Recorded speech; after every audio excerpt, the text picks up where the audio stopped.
حبیبی خدا صلی الله علیه و سلم گفتن من صام رمضان ایمانا و احتسابا غفر له ما تقدم من ذنبه.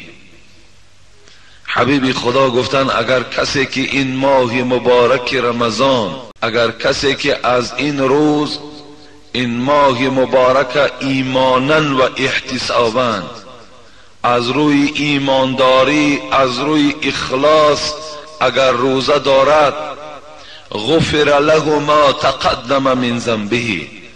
حبیبی خدا گفت تصور کند که پروردگار تمام آن گناهایی که مقدم پیش انجام داده بود الله همگی را مغفرت میگرداند. салому алайкум бародаро. айни ҳол қарор дорем Большой Черневка, кафе Самарқанд. ина ҷиран ай Москва омад, тарафи сарҳад рафтаисаст. ане ҷарен дигариш бир омадай сарҳад, тарафи Москва рафтаисем. Аҳмад компания, ина муроҷиат кунӣ. Аҳмад компания ҳар рӯза реза иншоалло در خدمت. بسم الله الرحمن الرحیم. شخصانی که میخوان کلام الله و ترجمه رو دسترس نمایند، اینا بسم الله الرحمن الرحیم کلام الله این سه در یک میباشد. زبان اصلی عربی حرفای عربی است و با حرفای کریلی طرز خواندن نوشته شده است و همچنین ترجمهش نوشته شده است. بسم الله الرحمن الرحیم. والعصر ان الانسان لفی خسر الا الذين آمنوا وعملوا الصالحات وتواصوا بالحق وتواصوا بالصبر. قسم به زمان که همان آدمین در زیان است. چگونه که میبینی با حرفهای عربی هم نوشته شده است. برای زکس کردن رقم ها در شبکه پروفیل میشود یا اینکه در کامنتاری پلوس نویسید و تمام جای ها دستفکه میکنیم. صدق الله العظیم. تمام آن گناهی که شما از رمضان گذشته تا این رمضان انجام دادید، پروردگار میگوید اگر این ماه را شما به خوشنودی پیشواز گیرید، از آمدن این خوشنود شوید و این از روی ایمانداری و اخلاص اگر روزه گیرید، الله یک ساله گناه های شما را مغفرت میکند. خیلی بشارتی بلند است، خیلی مکافات عظیم پروردگار به خاطر این ماه مبارک به ما و شما نصیب میکند. در حدیث آی رسول اکرم میگذارد از صلوات الخمس، از نماز، از یک نماز تا نماز،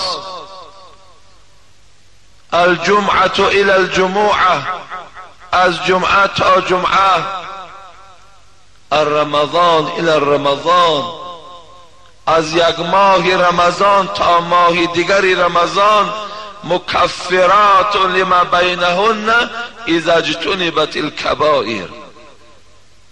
از رمضان تا رمضان پیغمبر خدا میگد مکفراتون، این نابود کننده گناه های شما هست. اذا اجتنبت الکبائر، اگر دیده و دانسته تو گناه نکرده باشی، اگر تو قصدن گناه کرده باشی، این البته بخشش بین رمضان داخل نمی شود. اگر مبادای از تو گناه سر زد که نفهمیدی یا از روی نادانی بود، از روی جهالت بود، الله در این مدت یک ساله همش می بخشد به خاطر این ماه رمضانش. از این خاطر ما باید که به در آمدن این ماه مبارک خیلی خوشنود باشیم، زیرا دوستان خدا حتی که این ماه را تمنا و آرزو میکردن که خداوند ما را به این ماه مبارک رساند، زیرا اونها از ثواب و اجر این ماه درکدار بودند. از این خاطر خیلی در این ماه حرکت کننده باشیم، کاری کنیم که این ماه از ما و شما بیهوده صرف نشود. الحال من اعلان ماه مبارک برای شما کرده ایستادم. زود است والله که زود است که این ماه از ما و شما میگذرد. باز یک روز اگر حیات باقی باشد از همینجا اعلان میکنم که برادران عزیز فردا عید است، بسیار تیز میگذرد. از این خاطر حبیب خدا گفتند من لم یدع قول الضر والعمل به فلیس لله حاجة ان یدع طعامه او شرابه. حبیب خدا گو کسی که در این یک ماه مبارک رمضان سخن دروغ، غیبت، بهتان اینها را ترک نمی سازد، پروردگار حاجت ندارد که وی خامی نوشد خامی خورد، بر روزه او دیگر پروردگار هیچ حاجتی ندارد. یعنی شما در این یک ماه مبارک رمضان، انشاءالله من جمعه آینده که یک مفصلا برای شما این بیان میکنم، لیکن تا جمعه آینده که چند روز از این رمضان میگذرد باید خیلی و خیلی با احتیاط باشید. حتی در حدیث ها رسول اکرم گفتند اگر یک نفر شما را دشنام دهد فقل اینی صائم اینی صائم، در جوابش دشنامش نده بلکه بگو من روزدار هستم ای بنده خدا، من روزدار هستم. حتی در گوییم که گوینده دشنام شما باید که دشنام ندهیم بلکه گوییم ما روزدار است ای ما روزدار است. بسیار با احتیاط باشین. این یک فضل پروردگار است که اگر خداوند ما و شما را در این ماه زنده نگه دارد بسیار یک ثوابی خیلی زیاده دارد. و در این یک ماه مبارک اگر شروع کنیم از سحرخوری که حبیب خدا گفتند تسحروا فإن فی السحور برکة، شما سحرخیزی کنید، شما سحر خوراکی کنید، یعنی سحر آن طعامی که تیار میکنند آن طعام ها را استفاده برین، زیرا که در سحرخیزی این برکات است. یعنی شما اگر مبادای قوت داشته باشین که تا بیگاه چای ناخورده و خوراک ناخورده استادگری کنید، این هم رسول اکرم گفتن ثواب ندارد تا زمانی که تو سحرخیزی نکنی. باید شما سحرخیزین، از چیزی که نباشد حتی یک لقمه هم که باشد خورید و بعدا از اون می توانید که شما اگر صبح ندمیده باشد شما خواب کنید تا صبح دمیده نه. لیکن اگر سحر برای سحرخیزی نخیستید در این برکت نیست، در این روزه تو فیض نیست گفتن پیغمبر.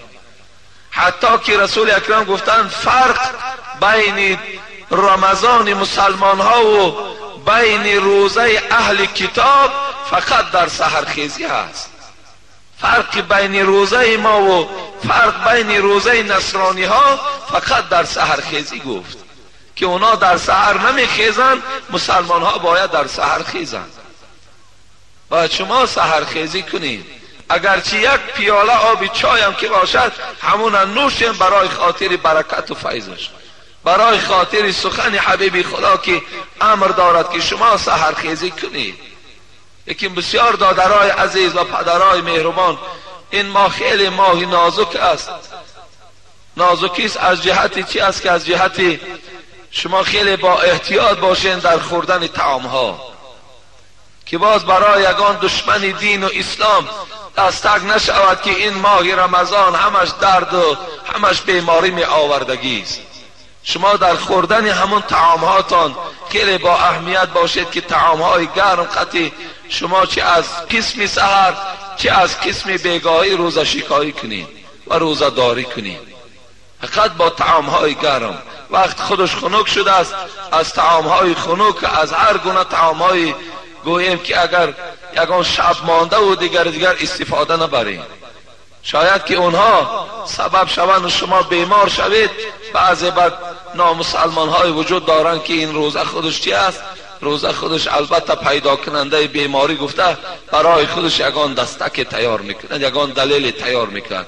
حالان که زمانی که حبیب خدا صوموا تصیحوا گفت شما روزه گیرید، در ماه مبارک رمضان شما تندرست میشوید. روزه سر به سر شفا هست، سر به سر تمام دردهای شما را نابود میکند.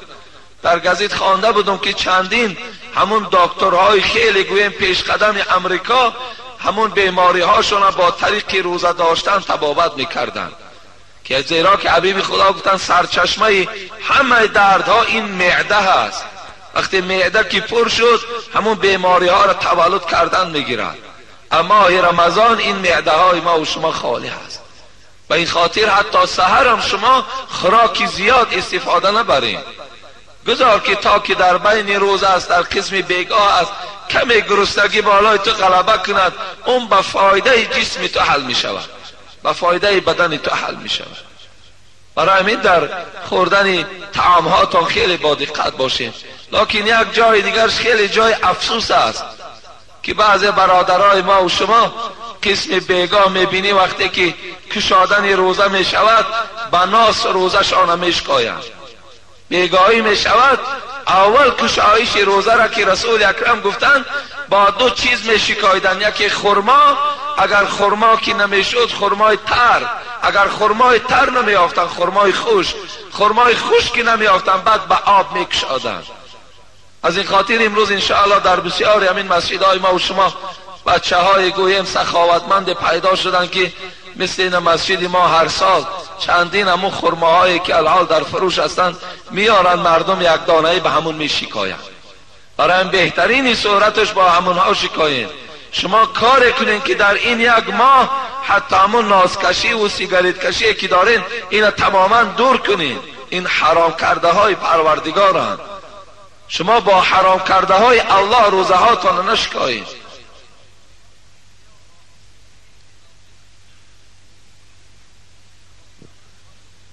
و در نمازهای تراویح، در نمازهای تراویح هم همون امام هایی که البته وجود دارند نه آنقدر سراسیمه نمازهای تراویح را خوانند، نه تیز و گویم نه آنقدر گویم ملایم هم، چگونه که رسول اکرم در حدیث های مبارک میگوید هر وقت هایی که یکی از شما امام شده فلیخفف، باید که نمازها را سبک خوانید. فإن فیهم الصغیر و الکبیر و السقیم و الضعیف و هر گونه یاد می شود. زیرا اینکه در این جمعیت های شما پیران سالا هستند، در این جمعیت شما بیمارا هستند، در این جمعیت شما خردسالا هستند، در این جمعیت شما کسانی هستند که گویم یگان کار دارند، یک شتاب دارند. از این خاطر گفتن نمازهاتون سبک کنید. لیکن نه اونقدر سبکه که دیگر گویم حتی همون تلفظ حرف ها مشاهده کرده نشود. یعنی همون حتی همون تلفظ حرف ها براید، یعنی قرائت یا همون قرآن من طبق تجوید قرآن شود. این حالت انشاءالله در نمازهای ما و شما یگان نقص کمبودی پیدا نمی شود. انشاءالله این جمعهش این قدر برای ما و شما کفایت میکند. جمعه آینده خدا خواسته باشد در اطراف این یک ماه مبارک برای شما صحبت انشاءالله انجام میدهم.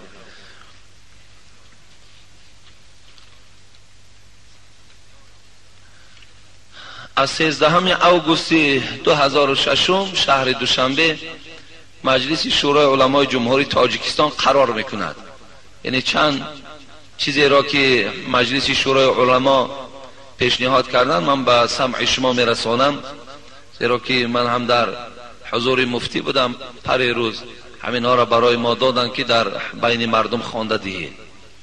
ماه شریف رمضان از 24 سپتامبر روز یکشنبه معین کرده شود.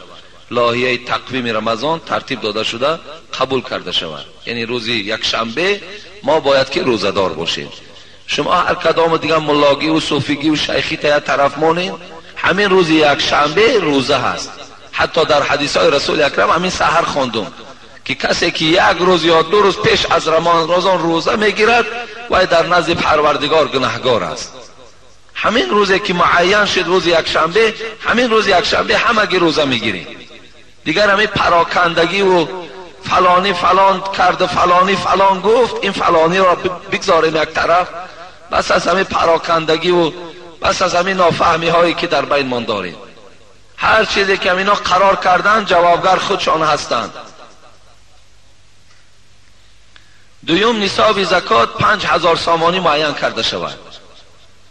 از این مقدار 125 سامانی زکات دادن لازم است. تا امروز $1000 بود، امروز از بس که طلا که قیمت شده است گویم که نصاب زکات بلند برداشته شد. قریب از $1,500 الکی آدم سومدار زکات میدهد. یعنی 5000 سامانی 125 سامانی باید که زکات دهد.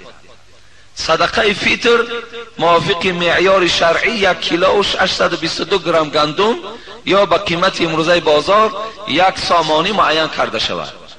یعنی از سر هر یک نفر 1 سامانی صدقه فیتر میدهیم. انشاءالله این واجبی هم از گردنمان بیرون کرده می شود. و شعبه فتوای مرکزی اسلامی سفارش داده شود که موعظه های امام خطیبان را بررسی و مکمل نموده با تمام خطیبان مسجد جامعی جمهوری رسانند. ختم قرآن در ماه مبارک رمضان موافق نقشه شورای علمای جمهوری گذرانیده شود. یعنی در بسیاری مسجدها ختم قرآن گذرانیده می شود. انشاءالله در این جایهای ما و شما هم این ختم قرآن ساعت دارد می آید. در ما و شما هم باید که با ختم قرآن گذرانیده شود. مقصد از ماه رمضان هم این ختم قرآن است.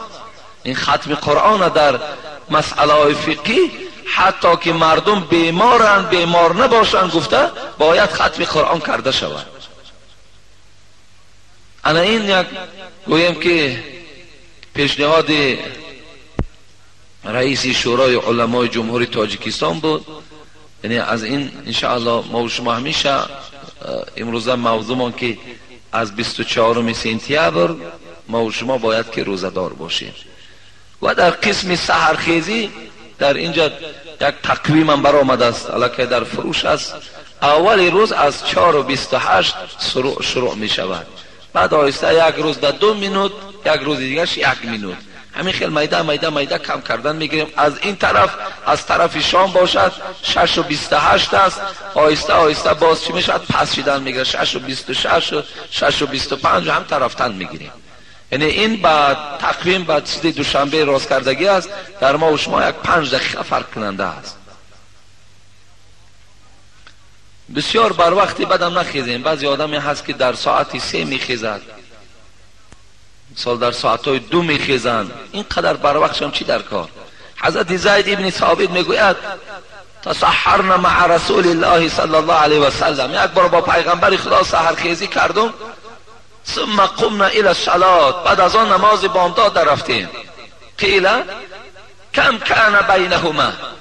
حضرت زید ابن ثابت پرسیدن وقتی شما با پیغمبر در نماز بامداد رفتین همون بین سحرخورک پیغمبر و بین نماز پیغمبر چند فرق کننده بود؟ قال بینهما 50 آیتن. گفت 50 آیت میخواندی که صبح میدمید. یعنی این قدر دیر حبیب خدا چیکار میکردن؟ سحرخوری میکردن. شاید 50 آیت در 10 دقیقه یا 15 دقیقه اینا 20 دقیقه خوانیم. اگر 20 دقیقه به صبح حکیمان چی است؟ ما و شما این حالت در سحرخورک قطع میکنیم. این از قاعدش. این قدر دیری بدم بر وقتی بدم گرفتن ما و شما هیچ حاجت ندارد. و از قسم بیگاهی هم حدیث قدسی است که احب العباد الی اعجلهم فطرا. پروردگار گفته است دوست داشته ترین بنده به سوی من همون بنده هست که بر وقت روزش می شکاید. ببین در بسیاری جایها پیش از نماز روزه شکایی است، بعد نماز میخوانند. درست است باکی ندارند.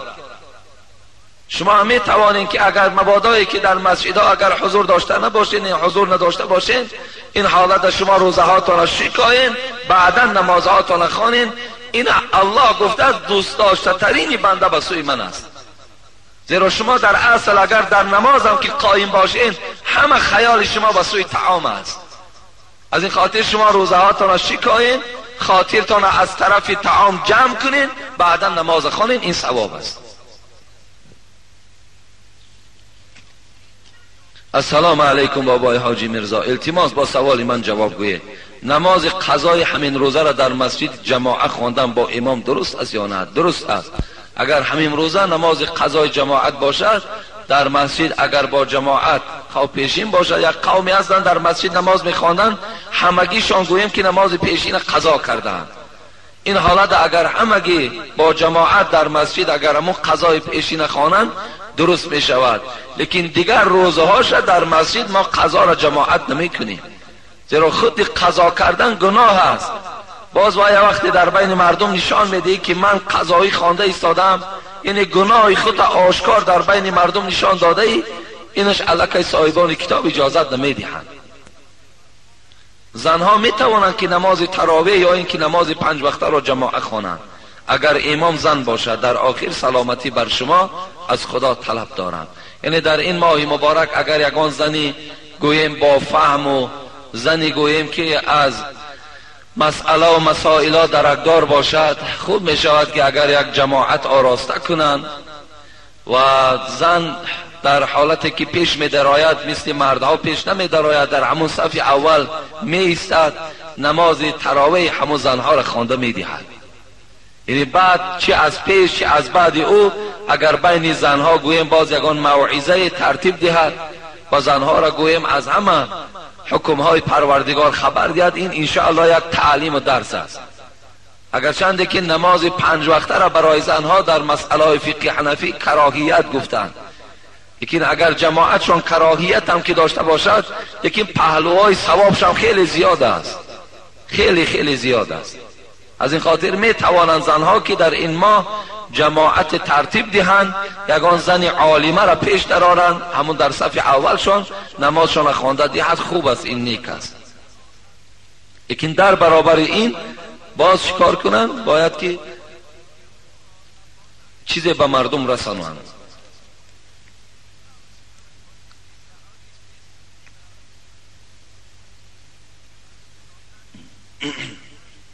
السلام علیکم دولای محترم. اگر انسان آرزو و هوس بای شدن داشته باشد یا دعا کند، او را خداوند بای میکند یا نمیکند؟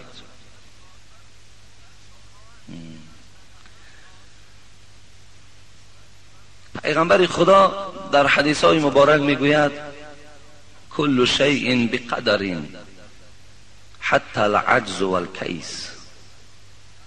همه چیز به تقدیر وابسته است، حتی زیرکی و حتی گویم سادگی آدم. بعضی آدم ساده می شود، همون به تقدیر وابسته است. بعضی آدم زیرک می شود، همون هم در تقدیر زیرکی بوده است.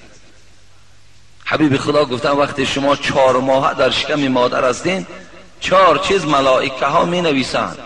یکم چیزی که می نویسند ریسک تو را بای می شوی، اگر نکشیده باشد بای نمی شوی. چیزی که در تقدیر، این را به آرزو و به هوس پیدا کردن ممکن. حضرت ابوبکر صدیق گفتن 3 چیز از 3 چیز یافتن ممکن نیست. 3 چیز را از 3 چیز یافتن نمی شود. یکم گفتن جوانی را برنگ و بار، یک آدم 50 و 60 می رود، بعد دیگر ریشه پس می تراشد و موی سر سیاه می کند و بعد کستون و بروکای بهترین همون توفلی های قیمت هم می پوشد، 1000 که کند جسم تو را پیر است. تو ظاهرت اگرچند که نوام باشد، تو را داخلت کهنه است. رهگردی تو را نشان میده تو پیر هستی. حضرت گفتن با رنگ و بار آدم جوان نمی شود. هر جوانی که از این جوانی را خدا خودش بی رنگ و بار زینت دادگی هست. برای همین 3 چیز را از 3 چیز یافته نمی شود. دویمش چی است؟ گفتن تنی صحت را به دارو پیدا کردن نمی شود. یک بار سلامتی را از دست بده، 10 اگر کورس لیچینی بگیر دیگر فایدت نمی کنه. یک دم یک نابود می شود، لیکن باز اون جا در من باقی ماندگی هست. اون چیزی که خداوند اون بهترین سلامتی را که در اول داده بود وقتی که از دست رفت دیگر وای برقرار به دارو نمی شود. گفت سوم گفتن بایی حضرت ابوبکر به هوس و به گویم خواهش پیدا نمی شود. یک آدم بایی میبینی همه شرایطاش بهترین و بعد هوس خوری که ای بایی را ببین چی گونه است. گفته اگر 1000 هوس که خوری تا در تقدیرت الله بایی را نکشیده باشد بای نمی شوی. برای همین اولا دادر عزیز گویم اگر مقصد من خواهی بایی را طلبم نکن. انشاءالله همین خداوند به تو آنقدر مال دهد که تو همین طلبنده نباشی، در بدر نباشی، خار و زار نباشی، همونش انشاءالله برای تو بردباری میارد، همونش کفایت کننده است. همین آدمای بایی که میبینین بهترین لباس و بهترین ماشین و بهترین خانه دارن، فکر میکنین که یگان پرابلم ندارن. اونا خیلی گویم باز خیلی سرگردانی هاشون زیاد است. برای همین میلش ما هیچ وقت مثال بایی را گویم طرفدار نیستیم، نه، بلکه این خداوند داد خداوند است. یک کس بای میکند، یک کس کم بغل میکند که خوش به حال همون بایی که از همون دولت و سهولتش دیگرها را برخوردار میکند، خوش به حالش. بسیار نیک است همون بای هایی که اگر در کدام محله که بای زندگی داشته باشد و همون محله از حساب آب و نان او برخوردار باشد، خوش به حالش. لیکن بای ممسک باشد، بای بخیل باشد، بایی که کسی یک تنگه او را نبیند، این بایی درد سری وی از باور کنید، این بایی با او هیچ فایده را می بخشد.